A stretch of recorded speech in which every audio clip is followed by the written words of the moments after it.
Hey guys, today we're going to be talking about indexing as a stock picker. Let's go. Indexing can be an alternative for a stock picker with market cash, but is it a good idea? We stock pickers are by definition confident, almost arrogant. Uh, why do you think you know more than the market when the odds are stacked against you? That's where the arrogance comes from. Yet we still do it, just as entrepreneurs make companies against the slim chances of a startup succeeding. So we are playing against the wind here.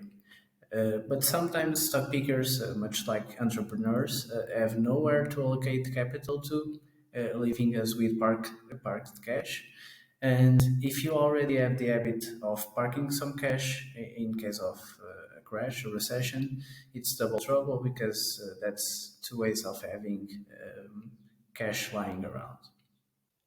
To dive deeper into why we have this stopped cash, we can ask why aren't you buying the stock? And that can be for some reasons. If you can find a good entry point for the companies you invest in, you may be waiting for a bargain, for example, and you should check out what Peter Lynch says about it in the book One Up on Wall Street. And he says, but I don't go into cash. Going into cash would be getting out of the market. My idea is to stay in the market forever and to rotate stocks.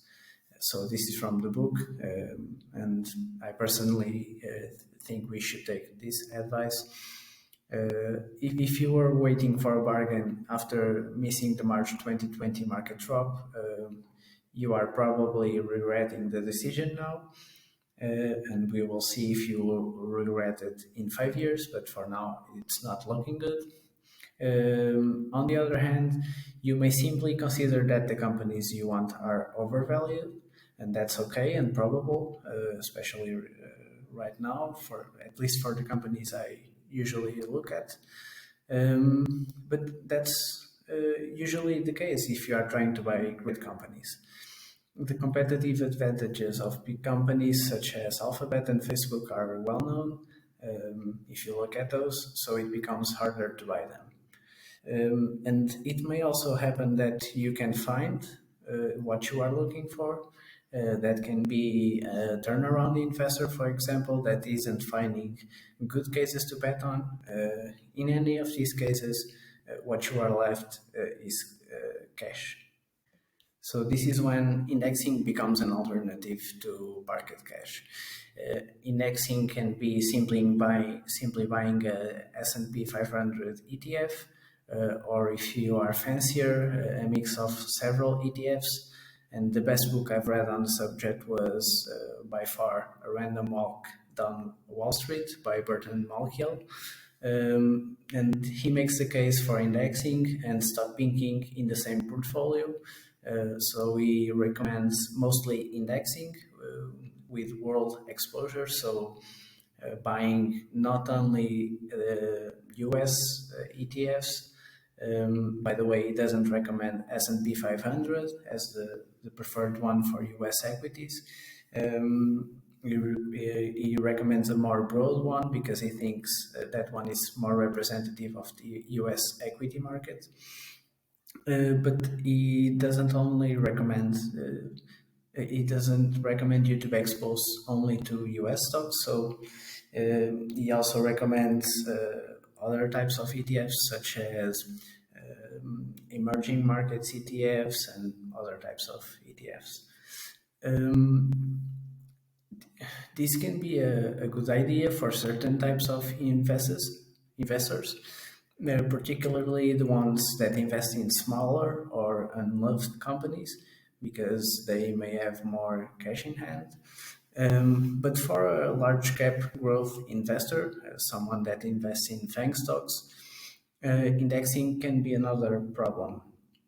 If you can't buy Google's or Facebook's, it is more likely than the market as a whole is overvalued, I would argue. And this is because large cap companies are a big part of the the indexes that we usually like to buy if we index. When that happens, buying the index has diminished returns, and we can estimate those based on historical data. I usually estimate 10-year future returns for S&P 500, and I adjust it for inflation and price to earnings changes. But let's go into it now. Right now, the S&P 500 actual price to earning ratio is around 40, 44, 45. And let's make some assumptions. You can make yours. My assumptions is that S&P 500 long-term P is 15 to 20. Long-term inflation is 2.5%, and long-term S&P 500 return is 7%. And then we make some calculations with our assumptions. So use what you think is more adequate if you don't think my numbers make sense. And you can calculate P change effects, so price to earnings change effects, because that is a problem of buying S&P 500 now. If you look at this history, a PE of 44 is very likely to come down in the future because it is implying high growth for the companies that make it. And according to my calculations, that's minus 8% to minus 10% only from PE change effects. But when you factor in the long-term S&P 500 growth, that is 7% for me, and you factor in another penalizing metric, that is inflation, you will see that net returns are minus 4%, but directionally speaking, we are looking at flat to negative returns. And again, plug in the values you want to and make your calculations and take your conclusions. But what is certain is that S&P 500 ETF doesn't look as attractive right now as it was some years ago, because the PE is way up high historically. And macro points to average S&P higher average S&P 500 Ps. So that's a good news for S&P 500 Ps due to low interest rates, and that is why I am not so much conservative on the PE side. Because the average PE historically is 15, but I do think that is slightly going up due to the nature of the companies that have more weight on the index. But still, S&P 500 indexing doesn't look much great right now. That's mostly because of PE change effects. Directionally speaking, again, 0 to negative 4% is the ballpark of what we should be expecting.